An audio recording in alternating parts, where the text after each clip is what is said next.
ناظرین، اس وقت سوڈان سے بہت ہی اہم خبر آ رہی ہے کہ وہاں کی آرمی نے اعلان کر دیا ہے کہ سوڈان میں ایمرجنسی نافذ ہو چکی ہے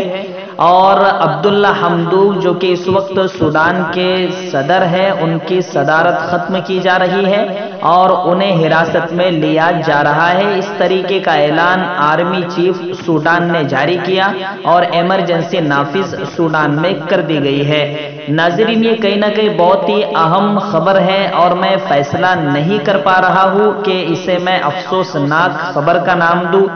یا خوشی کی خبر کا نام دوں، اس لیے کہ آپ کے علم میں یہ بات ہے کہ عمر البشیر جو اس سے پہلے سوڈان کے صدر تھے، انہوں نے سوڈان میں اسلامی حکومت قائم کی، اسلامی قوانین نافذ کیے، جس کے چلتے سوڈان کو بہت ہی گھٹیا ملک شمار کیا جانے لگا اور سوڈان کو کل عدم ملک شمار کیا جانے لگا اور سوڈان پر پابندیاں لگائی گئی۔ لیکن اس کے بعد جب عمر البشیر کا انتقال ہوتا ہے تو اس کے بعد عبداللہ حمدوک صدر بنتے ہیں اور اس کے بعد پھر وہ آہستہ آہستہ اسلامی قوانین کو ختم کرتے ہوئے اسرائیل کو بھی تسلیم کر لیتے ہیں اور امریکہ کے تمام قوانین کو مان کر امریکہ کے تلوے چاٹنے میں مصروف ہو گئے۔ پھر امریکہ وہی چال چلا کہ جو اس کی غلامی میں آتا ہے تو پھر امریکہ اس پر ڈالروں کی برسات کرتا ہے، تو اسی طرح سوڈان کو بھی امریکہ نے سوڈان سے پابندیاں بھی ہٹا دی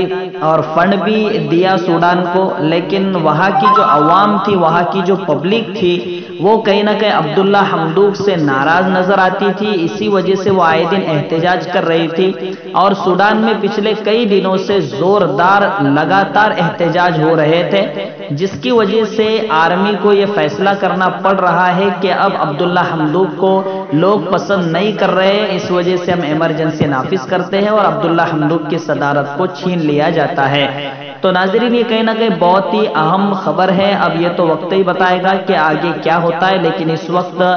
آرمی کے ہاتھ میں سوڈان ملک ہے۔ ہم دعا کرتے ہیں کہ اللہ وہاں کے اہل اسلام کی حفاظت فرمائے اور تقریباً سوڈان تو اہل اسلام ہی کا ملک ہے، تو وہاں تمام میں اتحاد نصیب فرمائے، قرآن اور حدیث کے مطابق وہاں احکام نافذ کرنے کی توفیق عطا فرمائے۔